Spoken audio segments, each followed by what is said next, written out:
Përleshje për një copë bukë në Gaza. Pamje që tregojnë shkallën e dëshpërimit.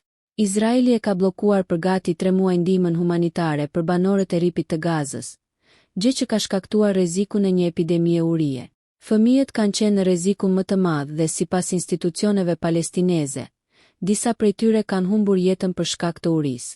Sa shumë i nevojitet ushqimi banorëve të Gazës shihet qartë në një video të regjistruar dje në kampin Nuseirat, në pjesën qendrore të Gazës. Pamjet tregojnë turma njerëzish përpara një furre që përpiqen të sigurojnë bukë. Shumë prej tyre janë detyruar të luftojnë fjalë për një bukë të mbështjellë në qese plastike. Duhet theksuar se Izraeli ka lejuar një ndihmë të kufizuar humanitare. Ajo është transportuar me 100 kamion, falë ndërmjetësimit të Kombeve të Bashkuara dhe organizatave të tjera. Ndihma përfshin miell, ushqim për foshnja dhe pajisje mjekësore.